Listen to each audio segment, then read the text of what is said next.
O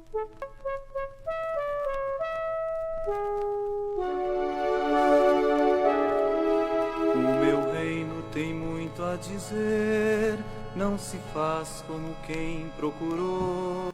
Olá, meus irmãos e irmãs, paz e bem. Juntos meditemos o Evangelho da liturgia deste 26º domingo do tempo comum. O texto do Evangelho é retirado de Mateus, capítulo 21, versículos de 28 a 32. Novamente, Jesus está falando do reino dos céus através de uma parábola, isto é, uma comparação com situações do cotidiano das pessoas. Essa história é contada especialmente para os líderes religiosos do tempo de Jesus, que eram os fariseus, os escribas e os doutores da lei, por exemplo. É como se fossem as pessoas que hoje são muito envolvidas com a igreja e a religião. Talvez você seja uma dessas pessoas. A história que Jesus narra é bastante simples e traz uma mensagem ainda mais simples e muito clara.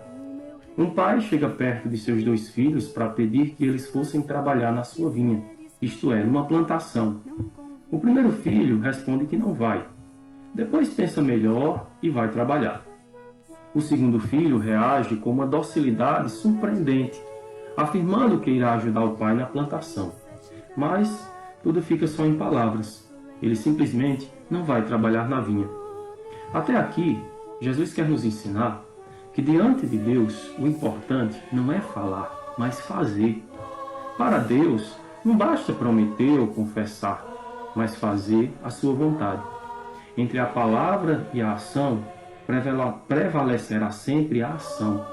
Entre a intenção e a ação, a primazia é sempre da ação. O homem, ele se salva por fatos concretos e não por meras palavras, por intenções, por palavras estéreis e descompromissadas. Quando nós não somos fiéis às nossas próprias palavras, deixamos de respeitar a nós mesmos. A verdade, simplesmente, ela não está em nós. E nós não somos fiéis nem a nós e nem ao nosso irmão e nossa irmã. O segundo filho, ele não foi verdadeiro. E ele não cumpriu com a sua promessa de trabalhar na plantação de seu pai. Ou seja, ele mentiu. E a mentira é a forma dos fracos se defenderem. É o jeito de agir daqueles que não são capazes de assumir os seus atos. O mentiroso, ele condena a si e passa por contradições vergonhosas.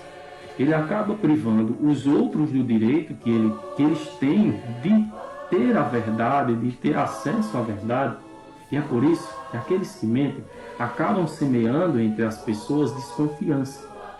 É por isso que o maior escândalo de nossos tempos é a separação da religião que salva da religião da vida. As pessoas rezam, mas não vivem o que rezam. As pessoas cantam, mas elas não vivem o que cantam. Elas recebem a Eucaristia, mas elas não vivem a comunhão fraterna. As pessoas dobram os joelhos diante do sacrário, mas desprezam o corpo vivo e a imagem de Cristo que está na pessoa dos irmãos e das irmãs. Jesus está querendo nos dizer com essa história que para os que o seguem, o mais valioso é o agir. É preciso a gente diferenciar muito bem falar e agir. Os verdadeiros discípulos de Jesus são aqueles que agem e que fazem a vontade de Deus. O primeiro filho da história representa muito bem esses discípulos. Já os falsos discípulos são aqueles que falam bonitas palavras, mas não fazem nada, como aconteceu com o segundo filho. Logo em seguida, Jesus se volta para as pessoas para quem ele estava narrando esta parábola, isto é, os líderes religiosos, e afirma uma frase, de certa forma, polêmica e estranha. Jesus vai dizer: os publicanos e as prostitutas os precederão no caminho do reino dos céus. Será que é verdade isso que Jesus está falando? Afinal, ele dirige a sua fala para pessoas que eram consideradas de igreja, que conheciam muito bem a palavra de Deus, melhor do que qualquer outra pessoa. Eram pessoas religiosas que sabiam todos os salmos da Sagrada Escritura. O nome de Deus estava a todo instante na boca dessa gente. Prostitutas, cobradores de impostos, leprosos e gente assim eram consideradas pessoas que não sabiam nada da lei de Deus e que sequer sabiam qualquer coisa do nome de Deus porque tinham uma vida de pecados.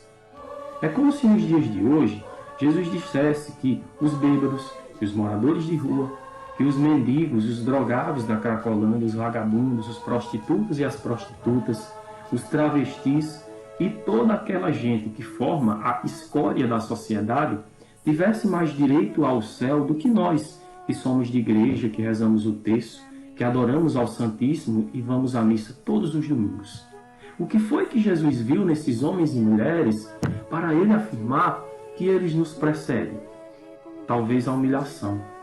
Ou quem sabe, eles e elas têm um coração mais aberto para Deus e mais necessitado do seu perdão. Talvez essas pessoas elas sejam menos prepotentes e orgulhosas do que os escribas e os fariseus do tempo de Jesus, e por que não dizer do que nós, nos dias de hoje. Jesus se aproximou de pessoas discriminadas no seu tempo. E ele continua a fazer o mesmo nos dias de hoje. Ele tocou leprosos, ele deixou que uma prostituta beijasse os seus pés e era também chamado de amigo dos pecadores. Embora ainda pareça estranho para nós, ainda hoje, Jesus continua sendo amigo dos pecadores. Aidéticos, pessoas de vida irrepreensível e gente de má fama demonstram muito melhor acolhimento do perdão de Deus do que muita gente que se considera santa demais e não sente necessidade de mudança. Quando nós evitamos esse povo, Deus os acolhe. Deus se aproxima deles. Se na sociedade não tem espaço para drogados, para gays, para moradores de ruas e travestis, existe espaço no coração de Deus para eles. Se nós os humilhamos, o Senhor os acolherá.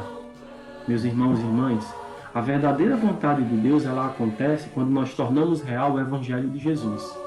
E para que isso aconteça, é preciso abrir o nosso coração com simplicidade, com humildade e com a confiança no perdão de Deus.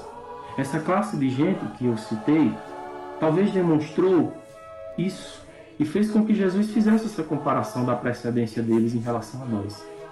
Muitas vezes, como os escribas e fariseus, nós falamos tanto de Deus, achamos que sabemos tudo dele, achamos que conhecemos a sua palavra, acreditamos que somos zelosos e diligentes, mas tornamos a vida dos que estão perto de nós penosa e difícil. Porque em nome de Deus, nós acusamos, nós ameaçamos, porque achamos que o nosso coração não precisa de conversão. Nós somos sérios diante das nossas misérias. Nós apontamos os erros dos outros e não achamos necessário construir um mundo justo que é regado pelo perdão e pelo amor. A parábola dos dois filhos nos convida a fazer um sério exame de consciência sobre a nossa conduta diária. As nossas palavras, elas não podem ultrapassar o nosso agir para que não sejamos chamados de hipócritas ou cristãos e cristãs falsos e falsas. Os falsos, eles fazem surgir o ateísmo, que por sua vez enfraquece a vida dos inocentes. Se não nos convertermos como o filho que negou o trabalho na vinha, mas voltou atrás, o mundo vai acabar repetindo as palavras que um famoso hinduísta chamado Mahatma Gandhi disse uma vez. Ele assim falou: eu aceito o seu Cristo, mas não aceito o seu cristianismo. Para Gandhi, não há nada de irrepreensível em Jesus. Jesus de fato foi um autêntico cristão. Mas o maior problema são os outros cristãos, aqueles que dizem que o seguem, porque muitas vezes não olham para Jesus para imitá-lo. Jesus é apenas parte do seu discurso, mas do seu agir, do seu fazer, Jesus não é a referência. Por isso, que essa palavra nos sensibilize, que ela nos provoque e que Deus abençoe e ilumine o seu domingo e a sua semana. Nesse dia especial em que também celebramos o mês da Bíblia, encerramos o mês de setembro na certeza de que a palavra de Deus alimentará os nossos caminhos e a nossa vida. Em nome do Pai, do Filho e do Espírito Santo. Amém.